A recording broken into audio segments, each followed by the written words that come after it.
The course of World War II was governed by massive air power from the very start, and the heavy bomber became the dominant weapon in a new form of total war. The most potent Allied bomber in the European conflict was the British Lancaster. It was an aircraft that would see you through. Flying at night, Lancasters pounded the major cities of Nazi Germany into a mass of twisted metal and smoking rubble. It was truly a wonderful airplane and a major contributor to the victory in the Second World War. The cost was enormous. Thousands died on the ground and in the air. Of more than 7,000 Lancasters built, almost half were lost. Using rare color film and detailed reenactments, Battle Stations follows the struggle to design and build Britain's most successful bomber, and joins a Lancaster crew on their deadly mission, a night raid deep into the heart of Nazi Germany.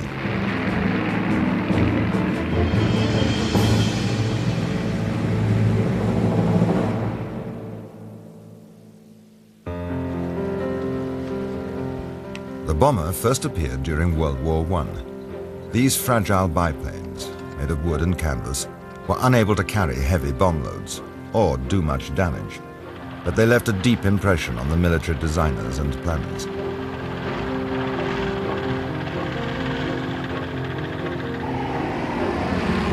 During the 1920s and early 1930s, European governments became convinced that bombers would dominate any future war. Yet Britain was slow to modernize its air force, and many of its aircraft designs were obsolete before they left the drawing board.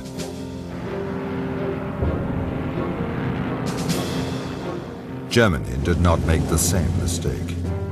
In 1933, Adolf Hitler came to power, determined to create a new German superstate, the Third Reich. He at once began a huge rearmament program.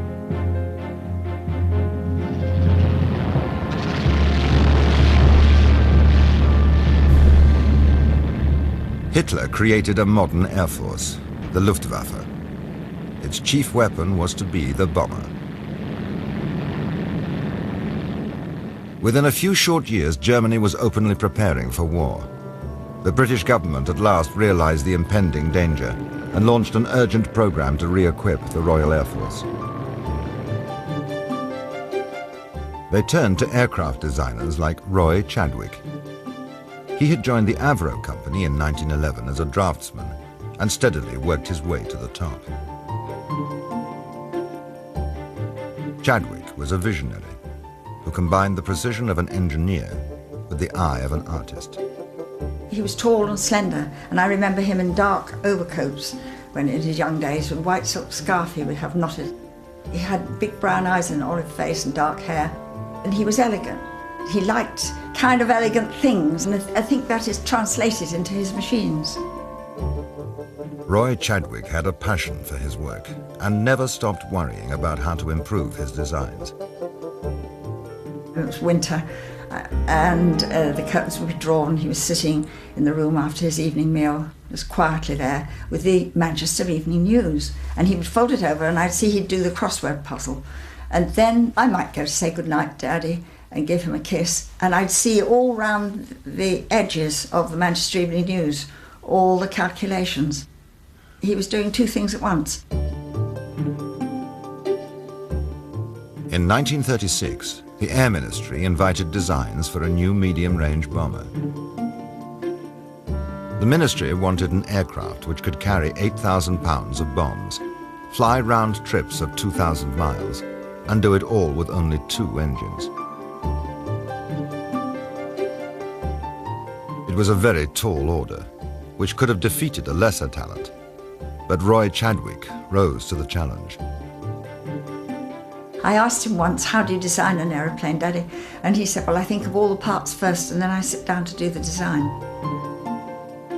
Chadwick designed his bomber around a massively strong central section in the shape of a cross. It was formed by the 2 wing spars bolted at right angles to a pair of girders, forming the roof of a huge bomb bay. After months of painstaking work, the plans were ready. Every single component had been designed and drawn, down to the last nut and bolt. Roy Chadwick named his bomber in honor of Avro's hometown, Manchester.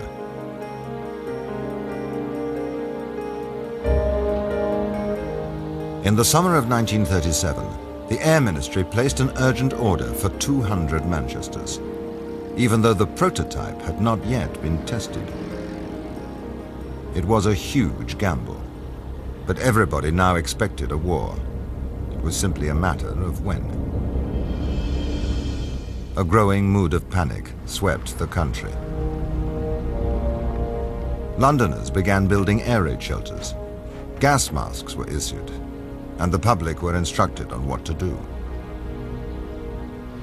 If you are provided with a steel shelter and have not erected it, do so at once. Always keep your gas mask handy in the house. When you hear the warning signals, take cover at once. In September 1939, the fragile peace collapsed. Britain was at war with Germany.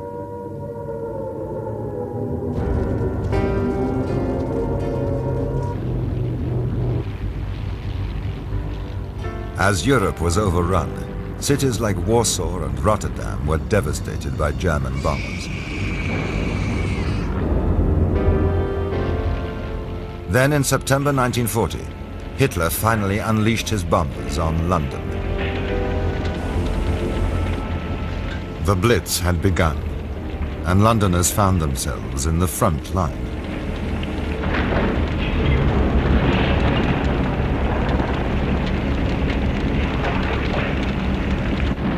There was a lot of shrapnel coming down, pitter-pattering on the roof and all that kind of thing, and it was scary. I mean, incendiary bombs dropped in our garden.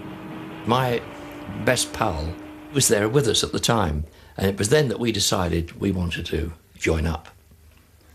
That particular night, actually. The German attack soon spread to other British cities. In one devastating raid, the centre of Coventry was almost completely wiped out. The aim was to terrify and demoralize the civilian population into accepting defeat. The effect was to unite them in a single-minded quest for revenge, and that meant bombing German cities.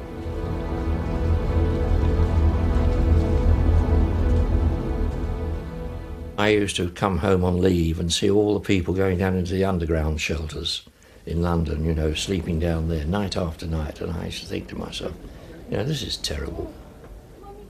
But I used to get a sense of pride then. Well, thank God we're hitting back. More bombers was the slogan. Bombers began to appear, not in dozens, but in hundreds. And Germany began to get what was coming to her. For the first time, we carried the war into the Nazi camp. But in the early stages of the war, the bombing campaign caused little damage. Most of the aircraft were too small to carry an effective bomb load. And without electronic navigation equipment, the bomber crews often missed their targets by many miles. Bomber Command was simply incapable of hitting any targets, much less precision targets. They probably killed more cows and blew up more trees and damaging any portion of the German landscape that mattered. They thought that they were waging a precision bombing campaign. They simply weren't. If the bombing campaign was to be effective, Britain urgently needed two things: accurate navigation aids and an effective, long-range heavy bomber. Of considerable aid to the Royal Air Force is the big twin-engine bomber known as the Manchester. They carry a heavy bomb load at a high speed, thanks to the Rolls-Royce Vulture engines, and they have a powerful defensive armament. Hopes were high as Roy Chadwick's Manchester finally entered service with Bomber Command. But behind the brave words, the truth was much less encouraging. Although Chadwick's airframe design was sound, the problem lay with the complex and unreliable Vulture engines, which struggled to get airborne with a full bomb load and regularly failed in mid-flight. It just did not work. and they couldn't get the height and anything, and it was a horrible plane. The official verdict was finally delivered from the Air Ministry. Avro would complete the initial order for 200 Manchesters and then switch to building a rival design. For Roy Chadwick, it was a bitter blow. But he would not be beaten. He knew that his bomber could still be a winner. Somehow he had to prove it, and prove it fast.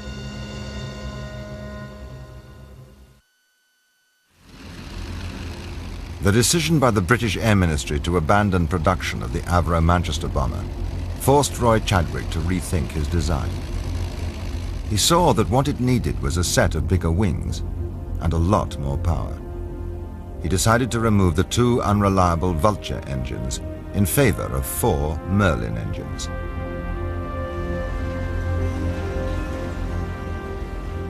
The Merlin was an outstanding design, which already powered the famous Spitfire and Hurricane fighters of the RAF.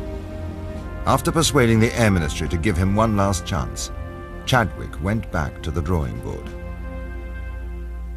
In the tracing office, they work with pencil and ruler. But without this work, the giant bomber could not begin to take shape. He told everybody, keep it simple. He always said, if it looks right, it is right. The enlarged wings and their new engines were fitted. Extra fuel tanks were installed, and the finished aircraft was rolled out into the light of day. He said to me this day, would you like to come with me? We're going to test a new machine. Of course I went. Captain Sam Brown, the test pilot, took it up. It was wonderful to see it overhead. And he manoeuvred it round, all banking and turning. I'd never seen such a big machine. And then he came back and landed, and everybody at one accord rushed across the field, and someone called up to him, how did it go, Sam? And he said, oh, it was marvellous. So light on the controls, so easy to handle. We got back into the car and were driving home. And I remember actually saying to my father, well, Daddy, you must be very pleased. And he said, well, I am, darling, but in this business, no one can afford to rest on their laurels. The flight certificate, duly signed by Roy Chadwick, carried a new name for the test aircraft, the Lancaster.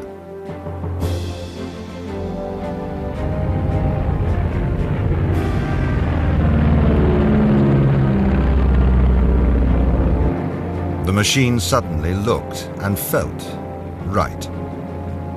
The problems that had plagued the Manchester were quickly forgotten as the glowing reports of the test pilots confirmed Roy Chadwick's faith in his design. This is the weapon upon which the Allies based tremendous hopes. To the people who built the Lancasters, each doing his own task to the best of his ability, their success came as no surprise. Soon, the Lancaster bomber would become a household name. For one man, it would become the key to victory.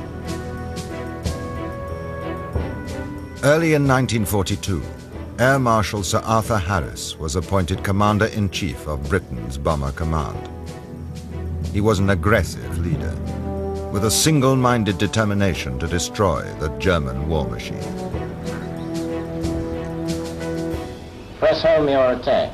If you individually succeed, you will have delivered the most devastating blow against the very vitals of the enemy. Let him have it right on the chin. Send that message to all groups and stations. Bomber Harris did a marvellous job. He was brought in when Bomber Command was at a real low ebb. Harris knew that the accurate bombing of strategic targets was almost impossible. In a controversial decision, he supported plans to adopt the German policy of area bombing. Like Hitler's Luftwaffe, the RAF would saturate major centers of population with bombs. And its chief weapon, which Harris called the Shining Sword in the hands of Bomber Command, would be the Lancaster. And here's the bomb rack, which can open up with 8 tons of trouble for Hitler. It's 33 feet long. When it's released its load, another 2 or 3 acres of Germany will never be the same again. The Lancaster soon became the undisputed heavyweight champion of the British bomber force. As it proved its worth in combat, fresh orders poured into the Avro factories. We got a new aircraft, and on the side it was HWH, and at that time there was a film called Hell's a Poppin'. Right, okay lads, this is Hell's a Poppin'. So I got some yellow paint, I climbed onto the wing and I painted Hell's a Poppin' all the way up. Hell's a Poppin' it was. It was a lucky aircraft for us. For many, the Lancaster quickly became far more than just a machine. It was alive, and to its all-male crew, the Lanc was definitely a lady. It was love at first sight. There she was, and she was standing up on these long legs, and a black beauty. Funnily enough, I didn't feel that there was any rivalry with the rest of the crew, you know. I felt she was my girlfriend, and we all felt that it was our girlfriend, you know. It took a crew of 7 to fly a Lancaster. The pilot, flight engineer, navigator, bomb aimer, wireless operator, and 2 gunners. The most forward position was the bomb aimer, who was lying down in the bomb position. And if necessary, he manned the front gun. And the skipper was on the port side. Next to him was the flight engineer's position. Then you had the curtains, and the navigator sat behind those, so he could have his lights on his charts. The wireless operator was behind him, and then you went back over the main spar, and then you had the mid-upper gunner, and then you had the tail gunner. If any one of you didn't do your job, well, that was it. The whole lot of you went. You live and sleep and eat together. You go out together. They rely on you and you rely on them. The pilot in Bomber Command was always the skipper, irrespective of rank. And even if the group captain, the CO of the squadron, flew with me, I was in charge. You weren't just a crew of 7. You'd got the ground crew. The ground crew were the boys who got that aircraft so they would bring you back. And we had a terrific ground crew we had. We'd do anything for them, and they'd do anything for us. The ground staff, who watched and waited back at base, played a vital supporting role as the bomber crews risked their lives over enemy territory. In the control tower, they anxiously plotted the course of each raid. They knew only too well that with every Lancaster posted as missing, another 7 men would not be coming back that night.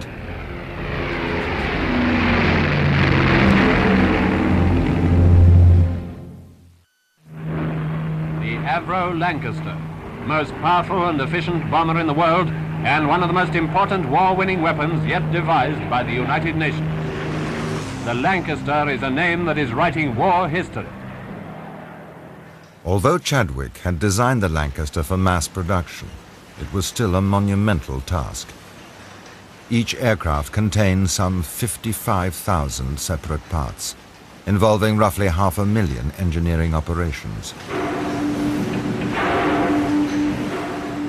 He had designed the Lancaster in 5 sections so that it could be made in all the different factories and then brought together. And with this simplification, they were able to put it together quickly and simply, and so much so that at the height, I think it was 1943, 150 Lancasters a month were being produced. Meet a few of the ordinary, hard-working people devoted to this important task. Angela Roberts, a capstan operator. Maisie Rafferty at a press. Dobson Hind and his mate, Joan Evans, riveting. Every pilot of a Lancaster is confident that he's handling an aircraft into which has gone not only superb designing, but the proud craftsmanship of an experienced army of workers. It's everything you wanted in a heavy bomber. It had got the strength, the speed, the manoeuvrability. Its weight carrying capacity was out of this world. It took eventually 6 tons more than it had been designed for. Sir Arthur Harris said it was the camel that never knew the last straw. In our training, we used to cut 2 engines on one side, and you could stand the Lancaster on its wingtip with 2 engines cut on one side. Marvellous aircraft.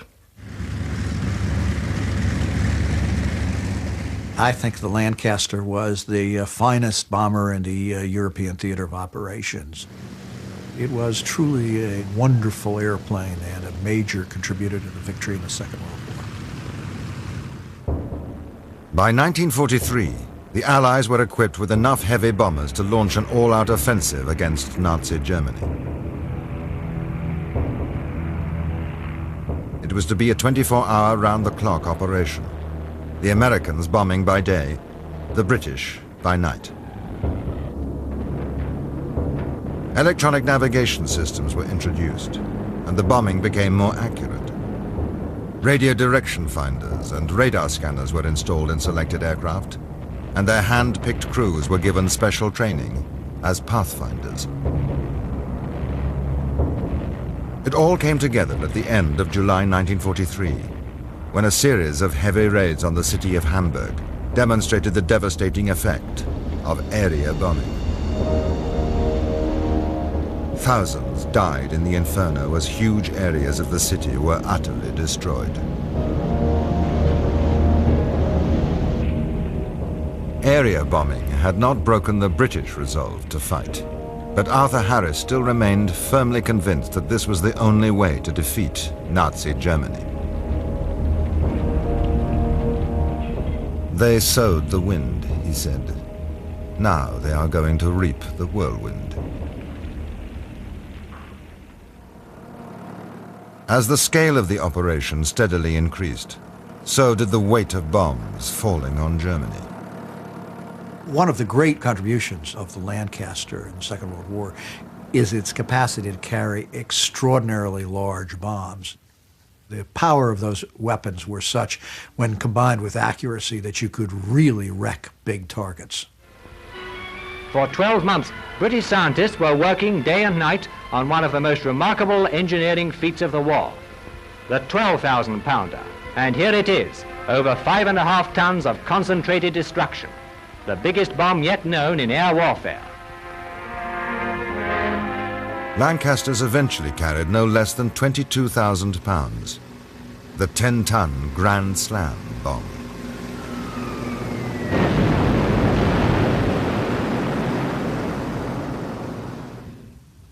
But most raids involved more conventional loads. The crews knew in advance what bombs they would be carrying. What remained a mystery was that night's intended target. One clue was the fuel load. If they said, oh, it's only 1150 gallons, you think, it's a short one. But normally it was 2154, that was full tanks. So that was a long one. As dusk was falling, the air crews would go to their briefing. Only then would their target be revealed. When you entered, of course, there was a big curtain up over the whole map of Europe, you see. And that curtain was only drawn back when the CO walked in to tell you what the target was for that particular night. There'd be a huge wall map with a piece of ribbon marking the route that you'd be taking to the target. The first thing everybody looked at was where the end of the ribbon was. You now know precisely the next item on that list. Cross it off. Now the tension began steadily mounting as 0 hour approached. I used to go to NAFI and always write my last letter. Obviously you can't post it, and it goes in your locker. And if you shouldn't return, that letter would be taken out of your locker and sent to your family. The average number of ops, or missions, or whatever you want to call them, we call them ops, was 7.5. After you did over 7.5, you were living on somebody else's borrowed time. You had 1 week's leave every 6. There was a block of 6 of you, and anybody on that got the chop or didn't come back. Their name was taken off the list. Everybody moves up one underneath. The new crew go to the bottom. So sometimes in a heavy time you would go 3 weeks and you'd get another week's leave because 3 of the bods above you got the chop. A great friend of mine, Sergeant Ellsworthy, he was on his 28th trip and he didn't come back. Ellsworthy's fiancée had already lost a previous boyfriend, who had also been a pilot. Now she turned to Laurie for consolation, and the friendship soon blossomed into a romance. But Laurie's superstitious crew did not approve of the match. So I had to drop her. The crew said, "You will drop her, Skip." She was a jinx. Poor girl. Very nice looking girl too. But for the skipper of a Lancaster, in love as in war, the welfare of his crew always came first. They had to believe their luck would hold as they set off for Germany. You were at the beginning of an adventure. You were at the beginning of something dangerous. You were at the beginning of fear, and you would feel fear. And anyone who said they didn't feel fear were liars or nuts.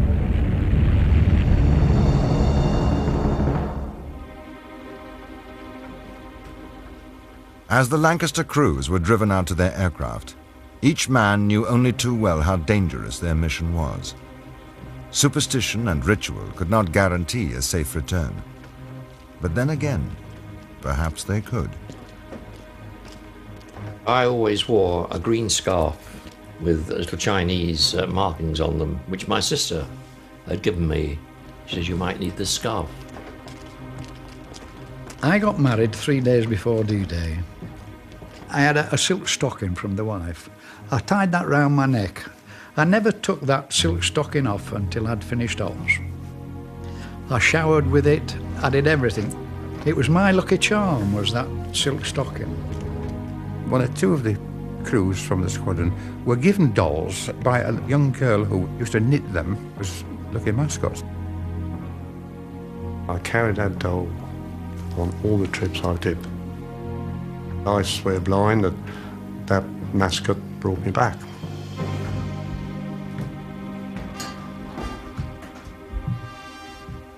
You talk about the smell of an aircraft.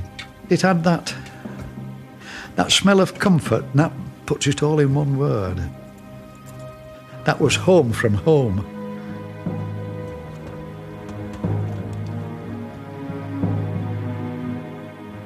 Once you get into your seat, of course, you check all your various meters, pumps, gauges.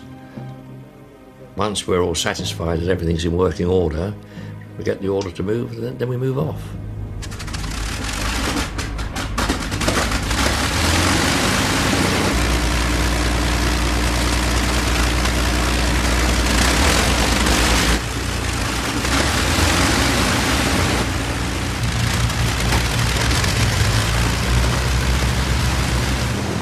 You had to synchronise your engines, but once you had them synchronised, they just purred. Music to the ears. The sound of 4 Merlins is something which is beautiful. Weighed down with bombs and fuel, the heavy bombers would line up, waiting their turn to thunder down the runway and take to the air. This is the moment of no return. This is where the decision's been made. This is where you're in her world, and suddenly it all seems to happen.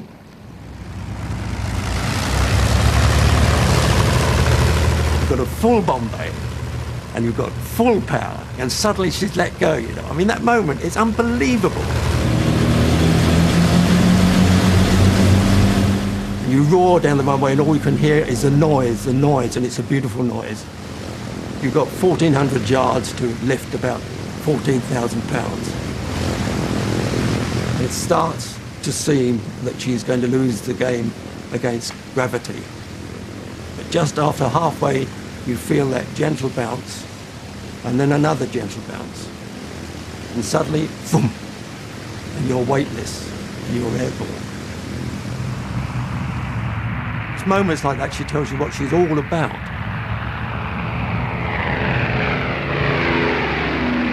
And she's just magnificent, just magnificent. She is not it is magnificent, she. And now, as our Lancaster takes to its element, think again of the importance of every item in its construction. The successful accomplishment of the job it has been assigned to may depend on one of the smallest parts. The lives of its crew, too. You felt safe in a Lanc somehow. When all around you're going mad, you're somewhere safe. You always thought, if anything happens, it'll happen to the other bloke, not to you. We were going to do a full tour. We weren't going to get shot down. That happened to other people. We weren't going to get shot down, no. It's always somebody else that gets it, never you, until you get it. As the bomber formation reached the enemy coast, the mission entered its most dangerous phase. Ahead lay the batteries of deadly anti-aircraft guns and the night fighters of the Luftwaffe. But the only sound that reached the crew members was the reassuring drone of the Merlin engines. You had this sort of rhythmic sound of the Merlins there, you know, and somehow that was warm and comforting. And you weren't thinking then, God, will we ever get there and get back again? Because you had utter confidence in her. You just felt we're going into it now, and everybody alert. I used to pass orders round. Gunners, keep your eyes skinned. Isolated in his turret, the rear gunner had barely enough room to move. Most attacks came from the rear, and he was often the first casualty.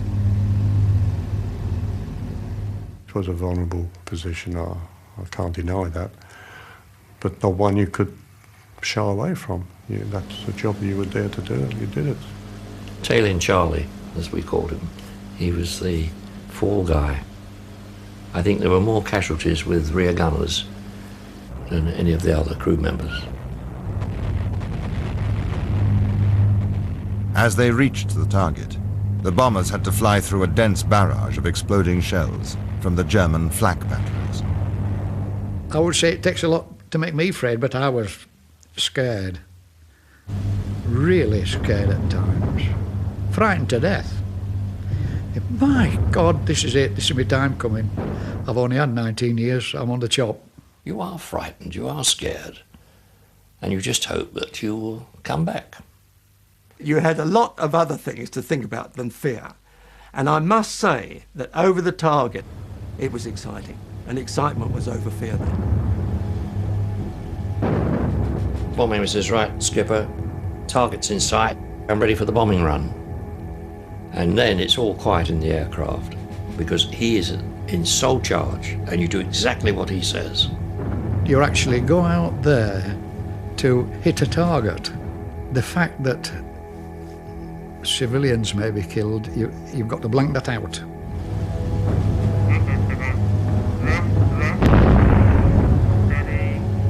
The most important thing was to get the correct wind speed and direction. It's sheer hell, anything from about 15 to 30 seconds. Seems like 15 to 30 hours. And under your breath, you say, for God's sake, drop the ruddy things.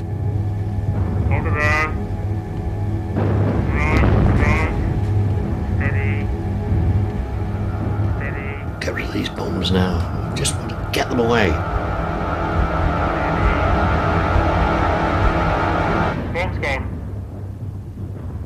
You just go up like this. It's amazing. I mean, you go up like from one floor to the 10th floor in the car park. You boom! And as soon as he says, bomb's gone, I throw the aircraft over and get the hell out of there. The first thing is to hang on for grim death because he's corkscrewing like this, you see. At last, they could take evasive action to avoid the fighters and head for home. You'd see a flash, flash, flash, flash. Oh, quite clearly. And it's remarkable how fast an explosion travels. It goes out very, very quickly, 100 yards, 200 yards each way. Going back, because I was at the back, I always felt if somebody wanted to grab you, in the darkness, they want to grab you back for what you've done.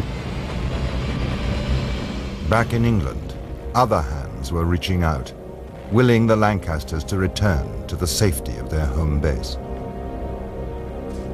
They were so close to us that they were almost brothers as well. They wanted us to come back. Because they have this long piece of string and they would let you go, they'd bring you back again, you know. So you were tied to them. But for the pilot and his crew, the long night was not over yet. German fighters still prowled the skies over Europe, waiting for the moment to attack. And the bombers were still a very long way from home. The first bombers have dropped their incendiaries and ringed the target. Each speck of light a blazing German building. Easy enough to realize the catastrophe, the concentrated chaos that is overwhelming the city below. As they set course for home, the crew could not let down their guard for a second. German night fighters continued to attack the bombers relentlessly all the way across occupied Europe. You see the flames and you watch the parachutes coming out. I can remember my skipper used to shout at us and say, "Pay attention, this could be you next." The gunner suddenly called out, "There's a Ju-88 coming in, skipper." I said, "Okay, give me your orders as soon as you can, what to do." He's in charge then. And he said, "Prepare to port, prepare to dive port, prepare to dive port, prepare to dive." And as he said that, we were hit. And he also fired at that time. As I put the aircraft over to go port down, I saw the tracer go underneath me. Then I went into a screaming dive to port. And at the same time, of course, there were screams from the rear gunner and the mid-upper gunner. They'd both been hit. I said to the flight engineer, "Bill, give me a hand with this control column." Eventually, I got out of the dive. I was down to about 6,000 feet then, and of course I relaxed and whipped over again into another dive, you see. It's the same way. We pulled out at about 2,000 feet, and immediately I saw a bit of cloud and I dived into it. The fighter had vanished, but the Lancaster was badly damaged and almost impossible to control. Part of the wing was missing. The fuselage was riddled with holes, and both gunners were seriously wounded. I asked my navigator to set a course. I said, "I can't turn to starboard at all," because I had full right rudder on and full control column like this. And that's how we were flying back. All the time I was drifting slowly to port. After 2 hours of fighting with the controls, they reached the English coast and prepared for an emergency landing. The scaring part was, are the wheels going to come down? Because we didn't know whether the hydraulics were working, you see. And it was then I said to the crew, "If any of you want to jump now, the gunners are staying with me." I had no choice. They said, "Don't worry, Skip. We know we're staying with you."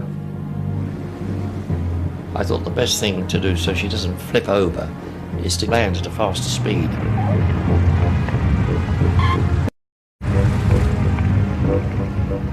You just sat back and thought, you know, my godfathers, we've done it.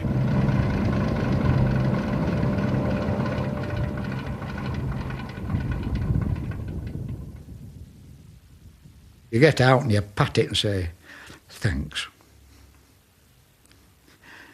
Right, you'll say a piece of metal's lifeless. It is lifeless. But when it's put together with lots of other pieces of metal as a lank, it's alive. It's just asleep, waiting for the next night. But the Lancaster was not immortal, and its next trip could always prove to be its last, as it was for so many crew members.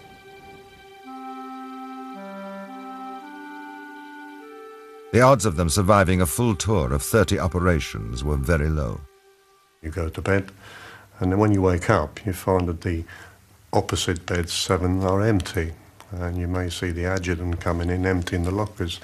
And you know then that that particular crew didn't make it back. We just didn't see them again. And you saw these empty bunks. Well, they are. And then we all lost friends, perhaps on other squadrons. I lost 2 very good friends. I often miss them. 50% of bomber aircrew were killed. And if you add the training accidents and people who lost training, it works out roughly about 6 out of every 10. And in Germany, the cost was even higher. Hundreds of thousands were killed or made homeless, as the nation which had once seemed invincible was steadily reduced to rubble. No matter how messy the bomber offensive was, it was absolutely essential portion of winning of the war. Without the strategic bombing offensive, one can project an Allied victory, but maybe at the cost of another 2 or 3 million lives of Allied soldiers and perhaps the war continuing into 1946. But after the war, the destruction of Germany's cities became a controversial issue, and an episode which many preferred to forget. Today, there are few memorials to the men of Bomber Command. As far as I'm concerned, we had every right to bomb these places. In view of what Hitler not only done to Britain, what he'd done to Warsaw, Rotterdam, well, wherever he invaded, they went in and destroyed everything they could. After the war was finished, we used to go on trips to have a look at the damage that was done, you know, Cologne and all those places. Much the same as we suffered over in this country, obviously. But even then, you looked at it and you thought, was all that necessary? Was there not another way of sorting this out? But Air Marshal Sir Arthur Harris had no doubts about the bombing policy, or about which aircraft had made it possible. Writing to Roy Chadwick, he said, "Without your genius and your effort, we would not have prevailed. The Lancaster was the greatest single factor in winning the war." We've always got to have a designer before we can have a pilot. The man who contributes something like the Lancaster. That's an enormous thing. And that must be the job satisfaction to end all job satisfactions, mustn't it? And that lives forever. My young nephews say, don't say, my uncle was in the Air Force, they say, my uncle was on Lancs. That's Roy's tribute. But the Lancaster could never have played its part in the victory without the thousands of brave young men who fought and died in the skies over Germany. There's a hell of a lot of lads who've paid for my privilege to still be alive today. A lot of young men have paid the price, the ultimate sacrifice, so that I've got children, I've got grandchildren. I'm very, very lucky. I really am very, very lucky.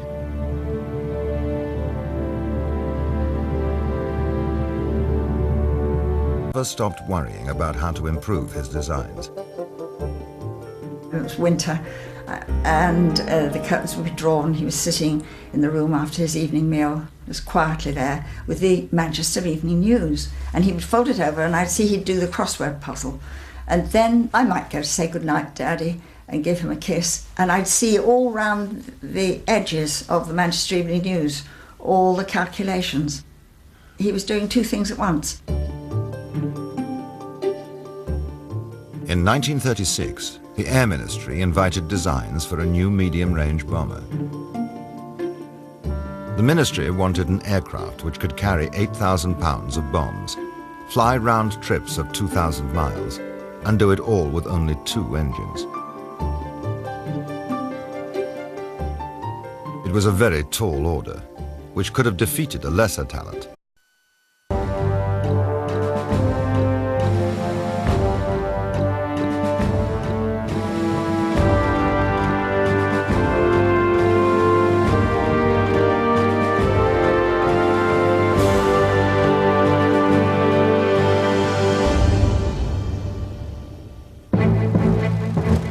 The course of World War II was governed by massive air power from the very start.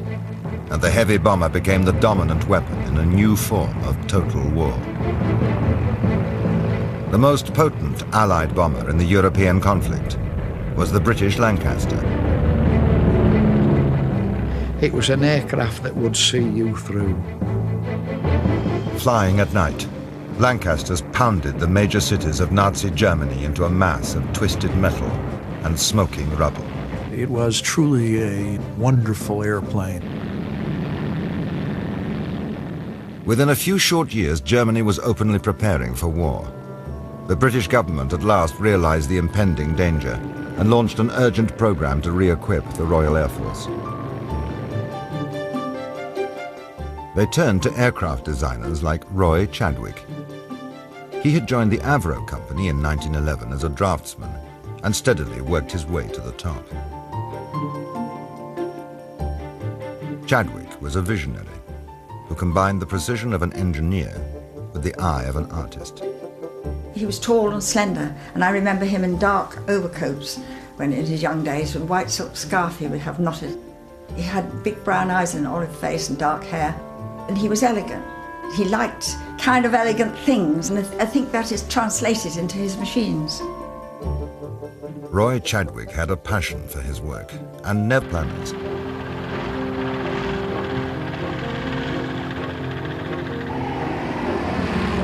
During the 1920s and early 1930s, European governments became convinced that bombers would dominate any future war.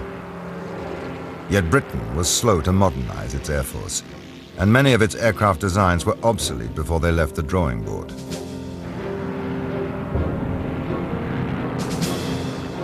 Germany did not make the same mistake.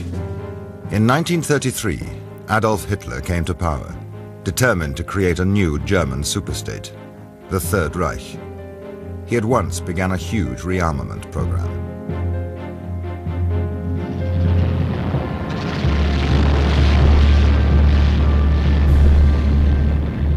Hitler created a modern air force, the Luftwaffe. Its chief weapon was to be the bomber. And a major contributor to the victory in the Second World War. The cost was enormous. Thousands died on the ground and in the air. Of more than 7,000 Lancasters built, almost half were lost. Using rare color film and detailed reenactments, Battle Stations follows the struggle to design and build Britain's most successful bomber and joins a Lancaster crew on their deadly mission, a night raid deep into the heart of Nazi Germany.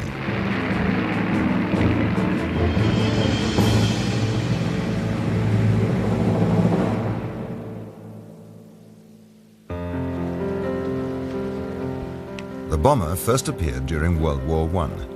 These fragile biplanes, made of wood and canvas, were unable to carry heavy bomb loads or do much damage, but they left a deep impression on the military designers and